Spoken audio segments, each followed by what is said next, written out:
Everyone, it's me again, back with another gift card drive. All right, and the winner of the $25 Community Book Center gift card for this is Michael P. Michael? Hey, I'll bring you your gift card in just a second. So Michael, you haven't heard the spiel. Long story short, we moved into this space in 2023, but we've been hosting the festival since 2018. So the bookseller you see out there is our long-standing bookseller from Tubby and Cruz Traveling Bookshop. They've been with us since 2018, every single festival, including 2020 and 2021, which were virtual. So they've been with us a while. But when we moved here, the oldest Black-owned community bookshop is next door. So we've got to support both. So you're going to go there, you're going to get books from the festival, and then you're going to take your gift card and go next door and buy more books. So that way we support two local independent booksellers, maintain both those relationships, and everyone wins. And when we talk about community, we don't talk enough about the people who see you and who believe in you and who show up for you time and time again and make you a little teary-eyed just thinking about them. And we're so blessed to have one of those people here today, Ellen Norris Pruitt, to come introduce this family.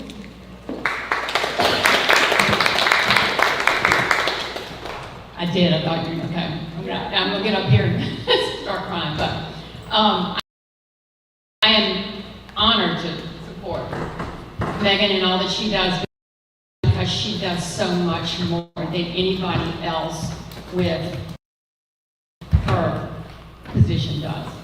It's just amazing, and I'm wonderful to introduce this panel today. Traumedy, which a name validates you, right? It's no longer that you just have a weird sense of humor. I mean, it's a real thing. And you get the two. You get the traumedy and the comedy. And we have folks that are just artists at doing this, which is both walking across a very scary tightrope and throwing yourself into the void. So I'm going to turn it over to Brooke. And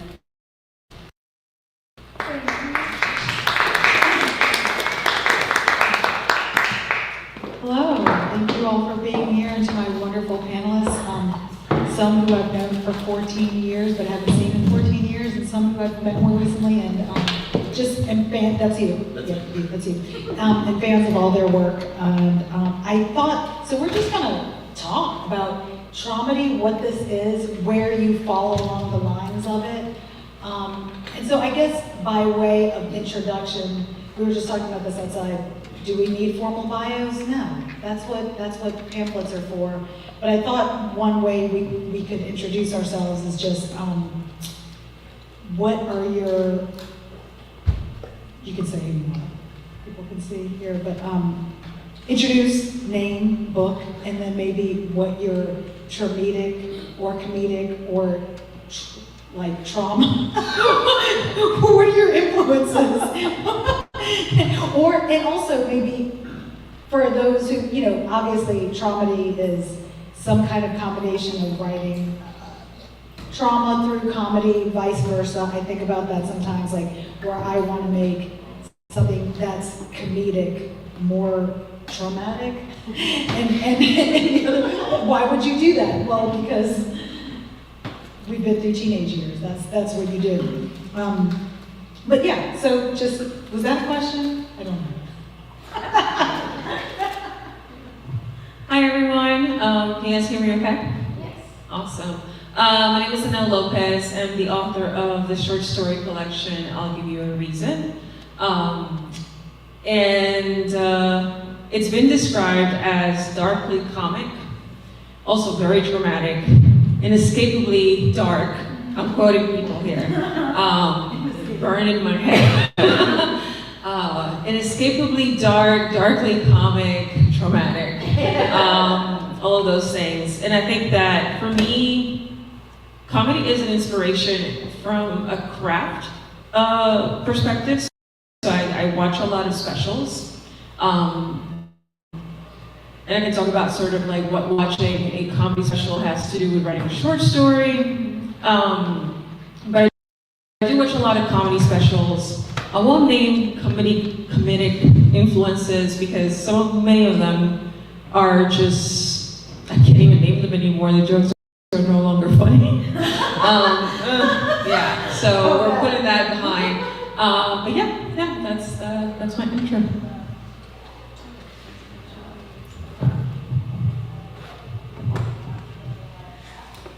I'm Mary Miller, and the author of 4 books, 2 story collections, and 2 novels, most recently Biloxi. You know, I feel like I don't try to write funny, and yet, like, if somebody says her work's not funny, I'm like, it is funny, like, you just don't get it. But I think, inspirations, I guess George Saunders, but I don't write anything like him. Miranda July is hilarious, but I don't write anything like her. But yeah, I always notice humor in people's work, and I think adding some levity to especially dark things is a relief to your readers for sure, and to you. Like, it's just fun to be like, oh, that was really funny, Mary. Good job. Hello, I am Wes Jameson. My book, My Corpse Inside, just came out last month from University of Georgia Press. There's another one too, but it doesn't matter anymore. I like memes. I really like memes. Like, that is my inspiration. I love a Luigi Mangione is like the hottest person ever meme. Yes. I love a be gay, do crime meme. And like orcas and submarines are on the list too. Yeah. This is so interesting. I think you all, well, I know and love all your writing, and I think you all have a different sort of way of coming at humor. And I think, like Mary, like you said, trying to be funny is always, I've gone to see a lot of live comedy, and it's always really painful when you see like the 5 to 10 minute sort of like stand up. When someone's really trying and like pace, and they look nervous, and that's like a thing, and like that's what you don't want. Like, you don't want to, like, when a reader can tell that you're really trying. Oh, I'm Brooke Champagne, by the way. And then, I should introduce myself. I am the author of Nola Face, also with University of Georgia Press through the Crux series. So Wes and I are pressmates, and I.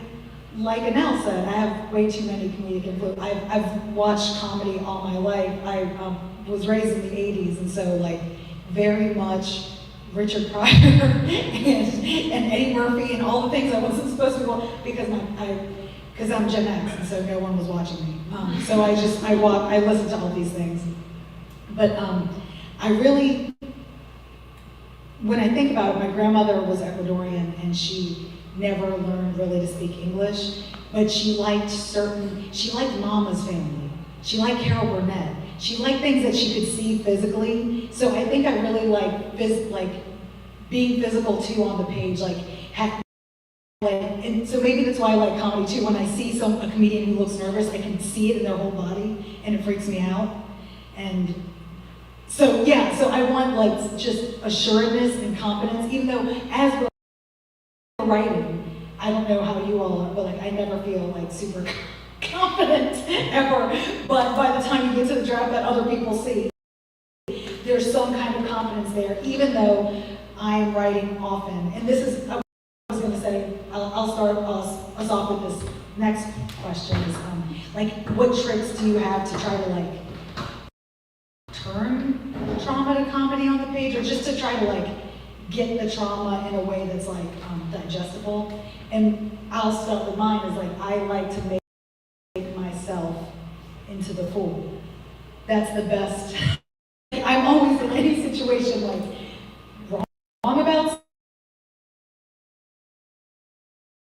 something, expecting what's happening. This is this is a great thing when it comes to like language, because I was raised in a bifurcated language household, English and Spanish, but not everyone outside of it. And my Spanish was kind of shitty, so like there's all this, you know, plenty of room for misunderstanding. So to create yourself as a fool on the page for me is, as a narrator, when I write nonfiction, it's just it's an easy way to be like, please laugh at me, please laugh at this ridiculous body and mind.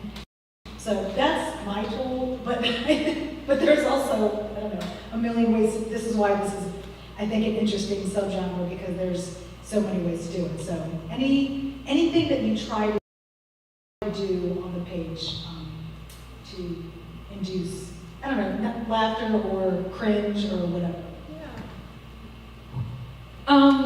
I try not to be cringe, because I've learned that as a millennial, apparently it's inevitable. And if you're around the youth, it's just like millennial cringe, it's just who you are. What I do try to be is sort of genuine about an experience. And I think that in fiction, that's gonna come across through just having a really good understanding of perspective, point of view, of character. You know, if I can sort of embody a shitty day for a character, excuse my language, a crappy day for a character, I can sort of really understand how we ourselves look out to humor. You know, like when you have a bad day, I don't know, your morning starts off wrong, and then the next thing goes wrong, and then a third and fourth thing. At some point, there is an internal monologue. There is sort of something that you're saying to yourself, like, are you kidding me, or whatever it may be. And I think that being really close to that perspective of character and understanding the voice of a character will sort of teach you what this character's coping mechanism and inclination towards humor is. And so if it is sort of natural to me, if it lands naturally on the page, because it's coming from what this character is as a person, then it doesn't feel forced. I think that if it's meant to be forced because a character is just intentionally trying to be funny, then that's different. But I think that everyone is funny to some degree, especially circumstantially funny, situationally funny. But I think it's just a matter of nailing the voice of a character, putting them in a situation where they can react in a way that is organic. And so you give them things to be funny about or sad about, and sort of letting that voice, you know, sort of emulate what I think is just a human natural reaction to cope, which is what I think humor is. Levity is just a way of coping, especially when things are awful. We'll do that. It's like, wow, watch the news, like, you know, I'm not gonna get into that, but yeah, there's, at some point you're just like, this is real, and then you have no option but to laugh and cry. So everything that I write is like gravely serious, 100%. And I didn't realize that there was anything funny in it until Brooke and others started laughing about my description of like being sexually abused, and like. I'm crying on the inside though. But maybe you won't. So I like this haunted me for months, and like preparing for this and rereading the book and looking for like what is it that people are laughing at, and I realized that I think it is this like position at the margins that allows me to be funny. I can make fun of academia because I am just like on the outside of it. I think that there is a luxury to that positioning, inside and outside, part of but not part of being pushed away, that allows you to say things that others can't. And so white, straight people is funny, very much like that jester who is like in the room and can say things that aren't going to be taken seriously, even though they are true, you know. You're giving people like an invitation to just write like into something that they have not Yeah. have any access to. And like, admitting like you can't quite know, because it's, what I'm trying to say is that I don't think that straight people think I'm funny. That's what I'm really trying to say.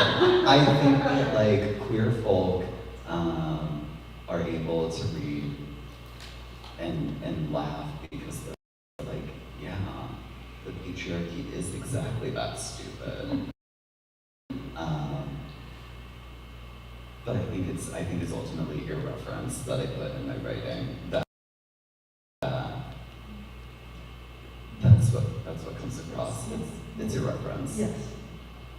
Luigi Mangino.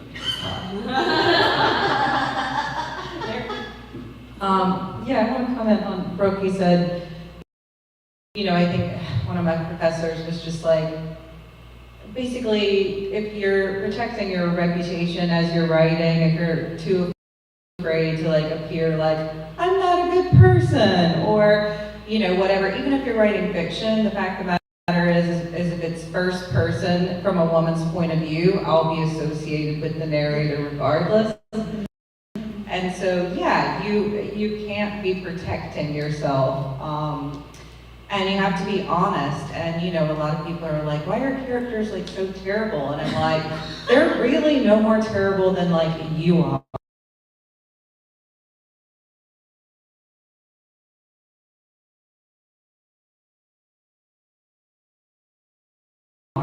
You know, we just are in the position of going out into the world and being like, "I'm a nice person." You know, and I do good things, and I only have nice thoughts about people, and it's just not true. I mean, we don't act upon those impulses, hopefully, and a lot of my characters do act upon those impulses because I'm not interested in fiction or nonfiction in which everybody does everything the right way and everybody's nice. Like, that's not a story. You can't make a story out of that, you know. Yeah, life was happily ever after. Okay, well, whole story. But yeah, I feel like I had something to respond to everybody. But I was a psychology major in undergrad, and so I'm really interested in like subtext and human connection and how humans don't connect. Like, you can be, you're saying, hey, how's it going? Oh, it's going fine. There's 400 million other things going on. I mean, that's a bad example. Sometimes it is like, hey, how are you? It's fine. But in a conversation, so much is happening below the surface, and I'm really interested in just what's not being said, what people are thinking. Yeah, just the psychology of human behavior and thought. That's really interesting to me. Yeah. That's so funny.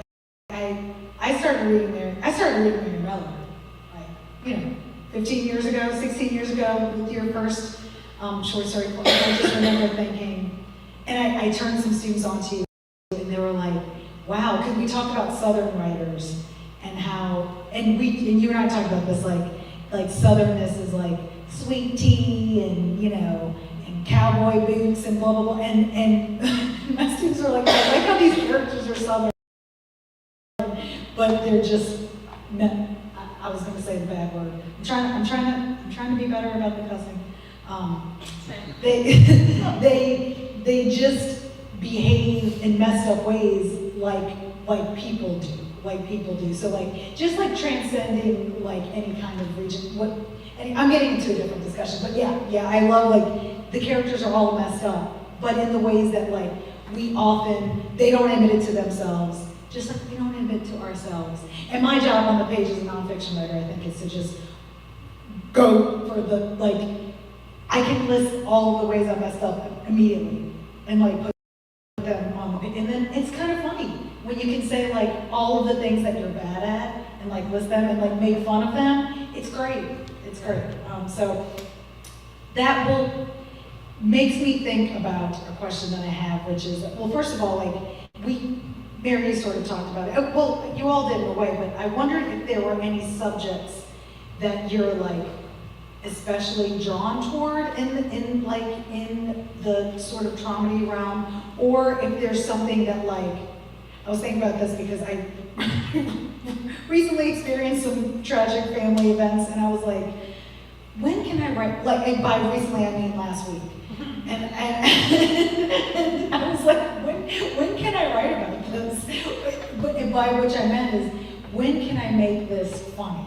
For me, like, that's what I do, like, when I try to write about it, it's only when I experience something traumatic, I know I have to write about it, but I can't sit in the dour place of, like, really what I mean is, like, self-pity, sort of like, world, can you believe that I had to endure all this? I'm so, like, the sort of martyrizing that I feel like some people in self-serious work do, and I'm like, I cannot do that, I'm allergic to that. So then I was like, when can I make this funny?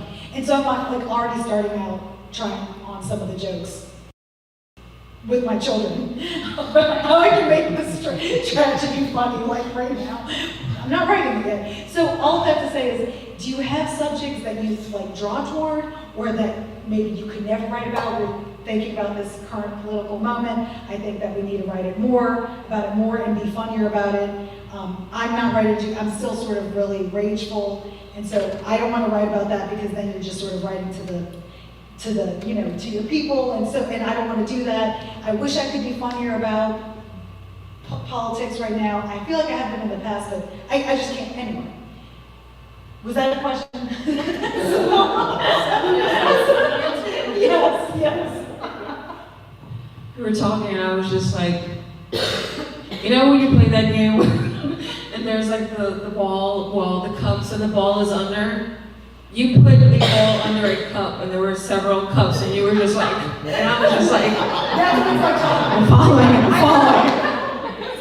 I found the ball. So there's only one broke. There were a lot of cups. So I think that, wow, I'm being funny right now. I love a micro stand-up moment where I actually get to make a joke. I live for those very few moments in my life. I write about politics a lot. So I write fiction, and I publish a collection of short stories that it's about, you know, immigrants and first-generation Americans. It gets funnier. In your favorite city, Newark, New Jersey. New Jersey. So, and, you know, I wasn't trying to be funny about those things. I was sort of trying to write about a very serious experience, you know, and for the people in my collection, it's impossible to divorce their lives from politics. So I always sort of end up writing about politics one way or another. Sometimes more intentionally than not, if I'm not writing fiction. If I'm writing fiction, it's sort of like, it exists, but I'm not, you know, sort of dialing in too much because it's fiction, right? But it's sort of, you know, I sort of find myself just understanding how, because of, you know, politics, which is something that I can't avoid, there is so much humor at unpredictability. There is so much humor at our current reality, whether right now or let's say 10 years ago, or even 15 years ago, where some of the stories take place. And there are such moments of just the fabric of American identity that you would think is just like hyperbole, and it's just like, oh no, wait, that actually happened. So I do find myself sort of leading into those moments. I think that for me, I read a lot about setting, and setting is important. And life in New Jersey is funny, because you deal with certain things that are just like, what? So I do find myself sort of leaning into, you know, contemporary reality, mundane life, because I do think that those moments are funny, and you just find those little nuggets of things that can make somebody laugh, whether through a reference, or whether a character has a very specific way of speaking, or dealing with a very sort of interesting situation that is only very specific to where they are. I mean, there's no funny, I mean, I'm making fun of New Jersey, but like, where we live right now, if you live in New Orleans, if you drive in New Orleans, there's a lot of humor here. And not intentionally. It's like, oh, I just landed on something really funny on the street. So it's sort of like that. I think that everyday life and politics, humor is there, even when you're sort of like not looking for it, I think.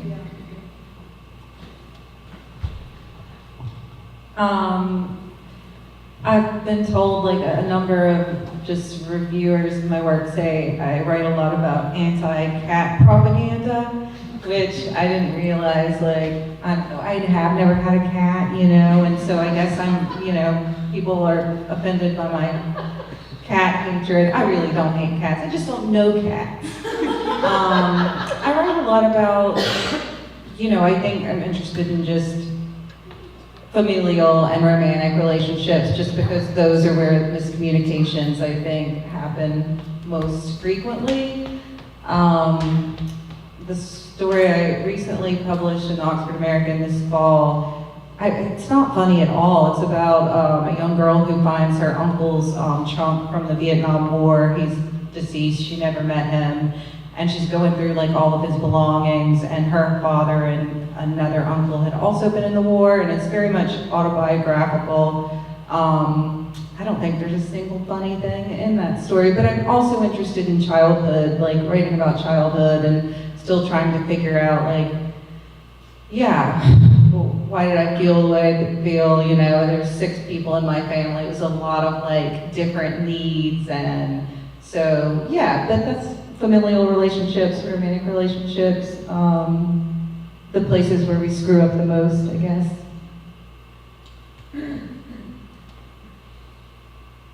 I think I may have picked a different cup.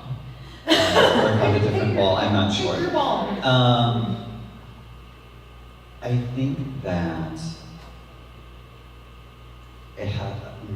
when I write, it has to be after the event. It has to be after. And I guess this is maybe the thing that I've learned from publishing 2 books, one written during the trauma and then one while healing from the trauma. One was for me to escape, and the other one was for the audience, the reader. And that allowed me to tell jokes, but not,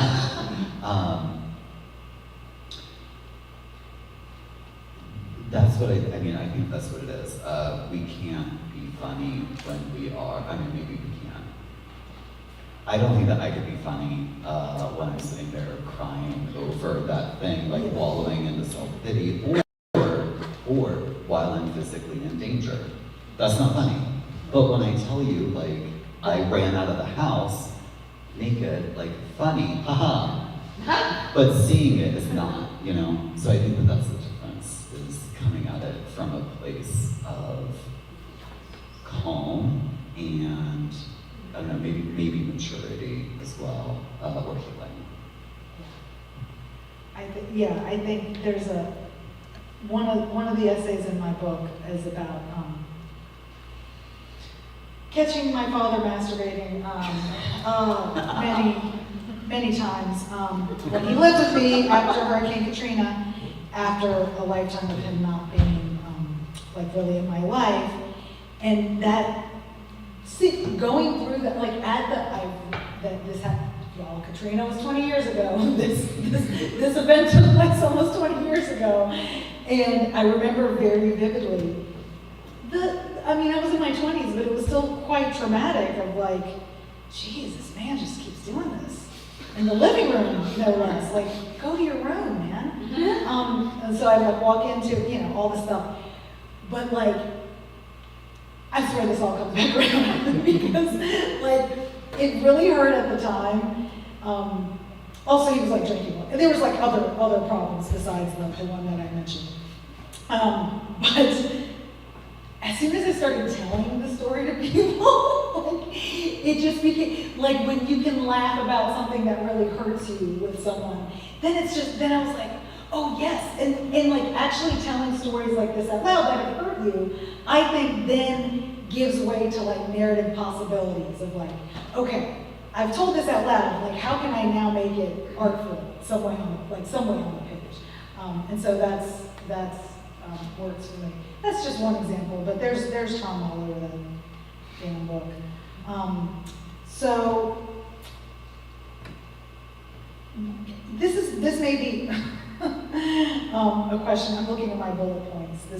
It's not funny to look at bullet points. It's not funny to create bullet points. But bullets aren't funny. I mean, come on, like there's. I'm curious. Are there kinds? So, like, I've thought about this. You mentioned something earlier, now that like some of my comedic influences have, like, to put it gently, gone out of favor. You know, like, you know what I'm saying? And then I very much feel like the old man on the lawn shaking fist sometimes of like, there's no one funny anymore. Like, kind of like, and I wonder, like, who are the voices coming up? That might be my question. That's one ball. Follow the balls.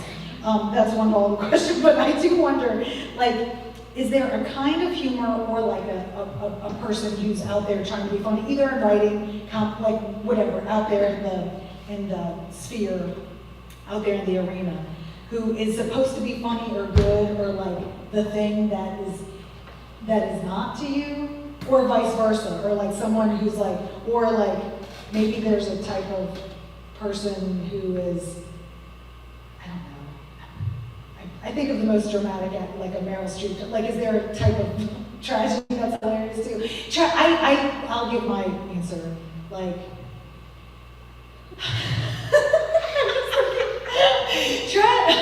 a tragedy that's hilarious to me is when something bad happens to someone I don't like. Yeah. And it's like, you had that coming, you're terrible. That's really bad. But by the way, I reciprocate that. If that person doesn't like me and something bad happens, they should also revel in my misery. Of course they should. So I'm not saying I'm special, but I do want to love it. I'm sorry. This is why I'm asking this. So that's a lot of balls too. But yeah, it's also like I sometimes wonder. I don't watch as much comedy anymore. I don't know what's like. I know there's like Ali Wong. Like, get a pregnant woman out on the stage talking about her body. That's like great. That's great. And then she has to get pregnant again to do it again. And I like there's that sort of thing. But I don't know. Like, do you have hope? Can we still be funny? Are we doing this? Like, what's happening? Fall question. Wow, this is hard. Can we still be funny? Do I have a person? So I feel like my own taste in funny has changed. Yeah, okay, yeah, let's talk. Whereas now I really enjoy the things that are so outrageously bad, they're funny to me. Like not successful, but. Like they're not trying to be funny. Oh, okay. They're trying to be serious. Okay. Or I don't even know what they're trying to be. Most recently, there is a Kim Kardashian lawyer show. I knew it. You knew it, you felt it, right? I did, and I was just like, she's gonna say all Oh, fair. absolutely. Thank you for the title. All's fair. Obviously my expectations were like down to the floor. I was like, I'm gonna put this on, but I know it's going to be trash. And then I turned it on, and it's just like, it's not a train wreck that you can't stop watching. It's just so outrageously like, I don't know, it's so bad. But all that goes to say that I don't know who's good. I just feel like maybe it's just like, I don't know, my standards are really low. Maybe it's just me. lower standards everywhere. And, you know, I find children funny. I'm around a lot of, I've taught and I'm teaching right now. And my students are actually very serious writers, so they're not as funny as other kids that I've taught in the past. But I find just their little interactions like really funny. Like one of our students sat in the previous panel about speculative fiction, and she asked a question about capitalism and marketing. And it was a very serious question, and she thought about it too much, or well, enough. It was a good question. She put a lot of thought into it, but I just like the level of seriousness. Just it was a little funny to me. Funny, yeah. And I was like, I love it. a serious person. And like that's funny. And I don't mean that insulting. No. If you're watching this for, I think the world of you. Yeah. But it was just that was just situationally funny. But I don't even know who's funny anymore, besides Kim Kardashian. Not trying to be funny. Oh, that's a great sentence. I love that sentence. I think that my mother is the funniest person I know. Why? I don't know. Like, my mom has the stories. My mom's reactions are so unexpected. She laughs at things that aren't funny. She doesn't get certain jokes, and it's all funny to me. And I think, of course, it has to do with, me being biased toward my mother. But I also remember growing up, and we would go shopping at Walmart every week on Friday. And we loved to embarrass her. It was the most fun thing. I would literally we'd be walking up and down the aisles, and I would touch everything. And it drove my mother bonkers. And then my sister and I would be like farting back and forth because if Always you don't know, fun. like there's a Always conversation Yes. that can happen. Yes. And my mother would just eventually have enough, and you are embarrassing me. I live for that. But the other part of your question, like what is not funny? I wonder, and you mentioned Conan O'Brien earlier, and in that moment I was like, is Conan funny? Because I don't know, I don't think so. And then I got to thinking, like, well, who are comedians? And I just go through white, cis, white, straight males, and I don't think they're funny. For any number of reasons. I don't know what that means, but that's where I'm at. I do feel like, this is so basic, but for me, Seinfeld holds up because I still reference it and I'm still just and so I do observational humor because I think, if I see myself in something and I'm like, oh yeah, it is like that, and I think that's a lot of what I do, in my stories, just trying to get people to recognize themselves. Yeah, who did SNL the other night? She was telling incest jokes and stuff. She did that Tom Brady roast, but that caused a big thing. And her jokes were, they were not, like you're saying, it wasn't cleaned up, and she got a lot of flack for it. I thought it was, yeah, Nikki Glazer. Yeah, that's Some of it was funny. I don't know. I remember still I was in it was during the blackout of 2003, and I had flown to New York City, and randomly, the city was still blacked out, and I saw some comedian who I think was the opener. He wasn't even and the whole place was just in tears. I don't even remember this guy's name. And sometimes, I don't know, comedy hits you the right way, or it's the right time, or the energy in the crowd. I don't know. I do watch some stand-up, but anyway. Yeah, I did not. I missed that SNL. Well, speaking of SNL, because sometimes I'm wondering if the future of comedy rests in SNL. Maybe we're in trouble because I don't laugh like as a kid, like in the '90s, or it's not the same. But speaking of SNL and speaking of a cis straight white dude. I'm going to give you an example of someone that you might not have heard of, but someone who's making me laugh right now, who did not fit in at SNL, who was on there for maybe a season. His name is Tim Robinson, and he's just got a regular white man face. He's very forgettable, but he has a show called I Think You Should Leave, which is little sketch shows, but what he does that I find really fascinating, that is, works for me as far as comedy is he uses rage in a really interesting way. So there's like outsized reaction, like the smaller the slight, the bigger the response, like to levels of almost like psychosis, insanity. And there's just like one skit of like those in academia will understand. There's a tiny skit of these graduate students take their professor out to eat, and they tell him he's retiring, they tell him how much he's meant to them, and it's wonderful, and they're sitting there, and the professor is just looking at one of their plates, and he's like, I want what you ordered. I want that. And he starts like putting his hands on and he gets like really aggressively angry about like not having ordered the right thing. And then he's like, I need to film you saying that you were gonna kill me if I didn't eat this, so that you won't repeat this to anyone, so no one knows that I like was mad at you for ordering the thing that I want. It's all insane, but it just works. So it's funny. It's funny. I think you should look. So Tim Robbins, he makes me laugh. So it's very just the stranger. I think, and this gets back to kind of what we've all talked about. Is like the more specific anything is, you can't help. That makes experience strange and like just that microscopic thing, and so then it becomes weird because you're seeing it way too close, and that just always makes me laugh. So even if it's tragedy, if you're looking at it really closely, you're like, God, that's so weird that happened. So then it just, for me, produces laugh. But Yeah, like abstraction is never funny. yeah, it can't. Yeah, the more concrete, the more specific.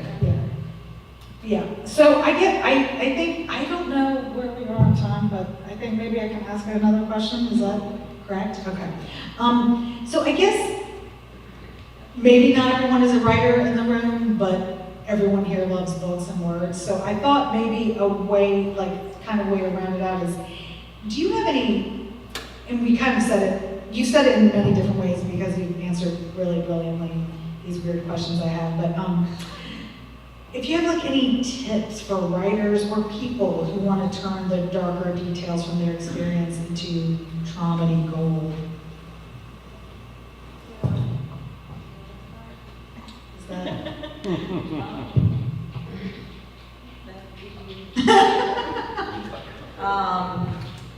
Okay, yeah, comedy gold. So I would say, going back to what I just said, specificity, I write down just all of the unusual or quirky things I see, like just driving around in Amish country. There's this place in Mississippi, which is I think like the only Amish place in the deep south, and it's just a weird little town in general. But What is the town? Pontotoc. It's Pontotoc County, so Randolph is technically where the Amish are. But anyway, I've seen this guy a couple of times, and he just bikes down the highway with like a Chucky doll strapped to his handlebars. And he's always just like and and sometimes one time we made eye contact, really just and I was disturbed, and it was so bizarre that I'm like, well, I've got to use that, obviously. So you're always just paying attention to the surroundings and trying to look for the weird, the bizarre, the strange, the hilarious. And sometimes that's the really dark stuff, right? It's just, can you believe this shit? Yeah, I was gonna say what you said. Kids are really funny. So I don't have kids. I have a 3-year-old niece though, and she listens to Thriller on repeat. She just does the strangest things, this, and during Halloween she just wanted to watch the video over and over. This kid's not even 4, and she's just really into Thriller. It's that is so weird. And so I do try to keep a running list of just how bizarre she is. They're not self-conscious yet. And I think that's part of it. It's just there's no filter, and so all genius comes out of just it's probably genius to listen to Thriller over and over again, but we know too much now. So we can't. So she knows what she's doing. Yeah, she cracks me up, and those are the type of details I look for. Like, her mom is just like, I mean, should we be letting her watch this thriller? Like, it's really scary. But that's her jam. So Yeah.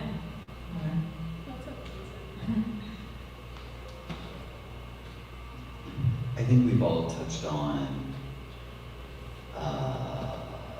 vulnerability in some capacity.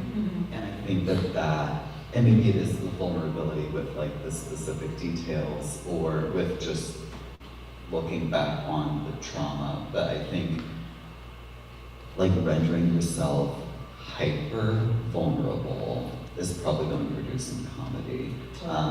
And I think in order to do that, like, you have to overshare. Like, oversharing is probably required. Too much, being too much. Being Right? OTT all of the time is definitely going to be funny. Yeah. That's what it is. Right, so you write nonfiction. Yeah. Your fiction exclusively, or? Yeah. I mean, like essays, but no book of nothing but fiction. And fiction or nonfiction. So I think there is a really I mean, I think people who write nonfiction and use their because I use my real life to write fiction and call it fiction, and there's a level of protection there where people, even though they'll say things like, they'll still refer to you and stuff, but you do have that layer of like, it's fiction, I made it up, go kick rocks. But like when you're writing nonfiction, you are saying, this is me. And so I am, I don't know, not to change the subject too much, but I think that's an important distinction, like humor in nonfiction versus fiction.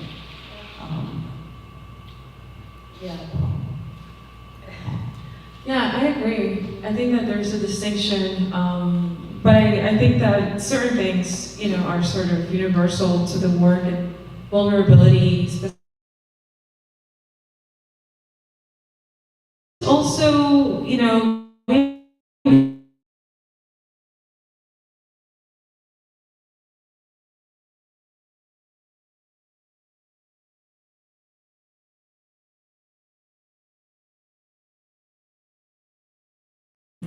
right here, can sort of get in the way of what I this, which is like our natural inclination to want to be funny. I think that's just part of intrinsic to who we are as humans. And I think that if we are on the page, I mean, I'm not saying go crazy and, say crazy stuff, but if you sort of can let go of the tendency to self-edit and just try and be as honest, as authentic as it's coming out, within that point of view of a character, I think that could be funny. And if it's not funny, then I think one thing that I'm thinking about, and hearing you say that, Marianne, thinking about the distinctions between fiction and nonfiction, and one thing that I when I started off writing, I think as a kid, I wanted to be funny because I was raised by wolves who were mean, and so if I could make them laugh, then they would hurt me, kind of thing. My poor mother, if she were here, she'd be like, we were like, not wolves, we were more like coyotes,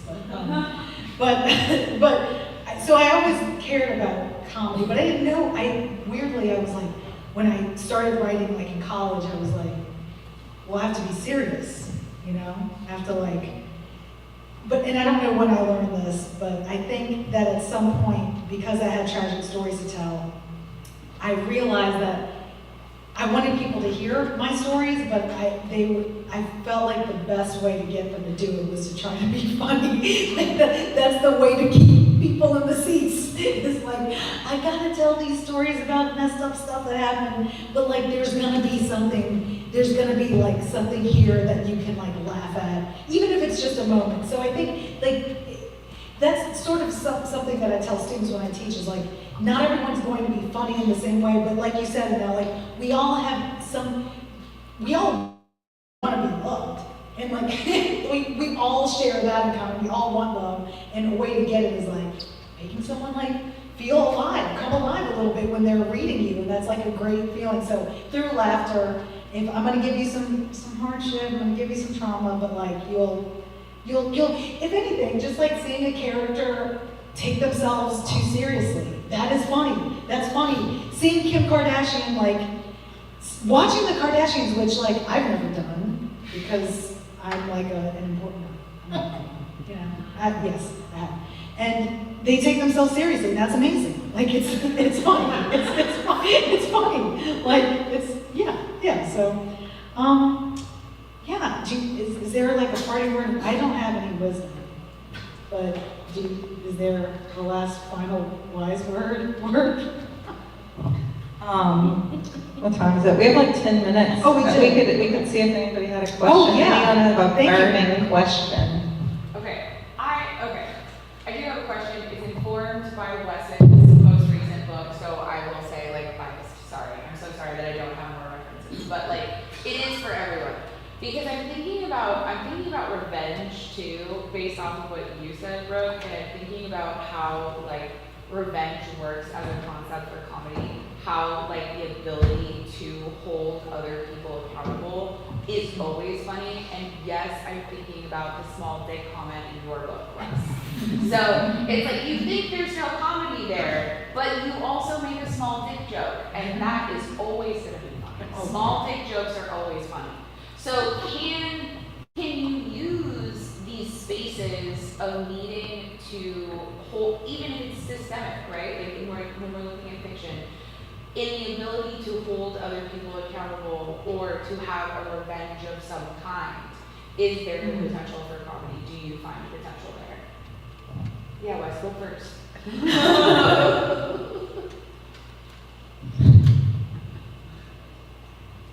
Writing that book was all a blur. I don't remember that I made that comment until I'm told that I made that comment.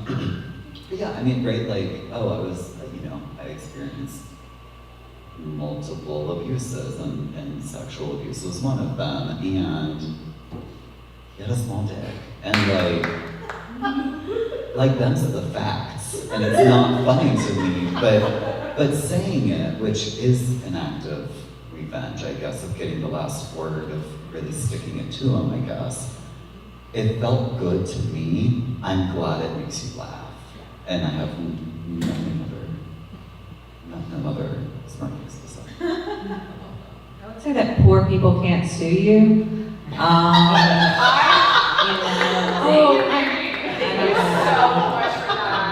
No, but I do remind friends of that sometimes. You know, I'm like, oh, they're poor, they won't sue you. No.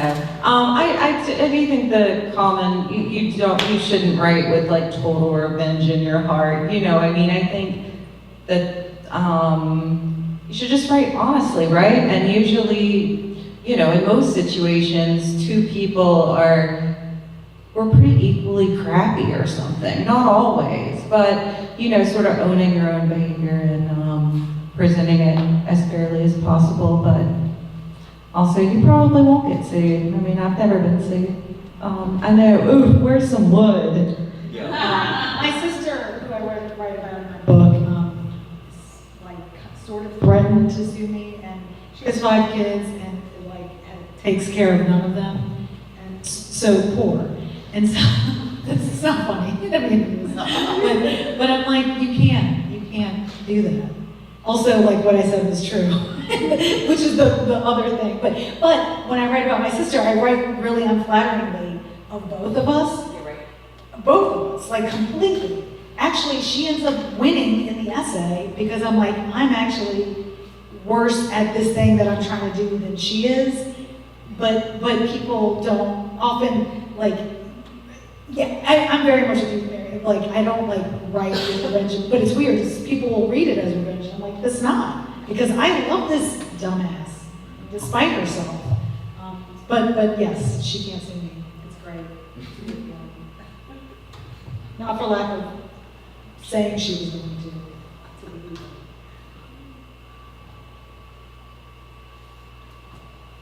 I don't know if you want to answer out now, or if there are any other questions. we might have something wise to say. You just have to ask. Yeah. Also, my husband is a lawyer. It's nice to have him on retainer. Very good.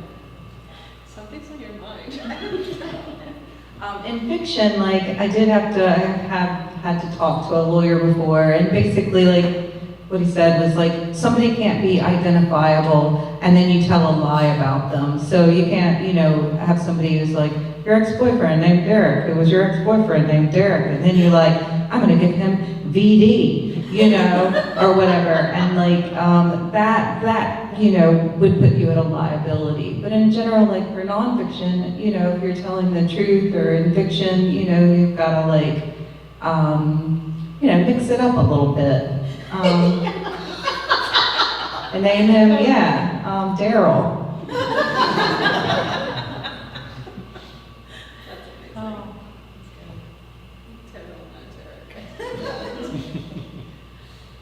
I did change my sister's name. She was like, but I still had the mole on my face. Okay. It's just, lots of people do. This was awesome, Brooke. Thank you. Thank you.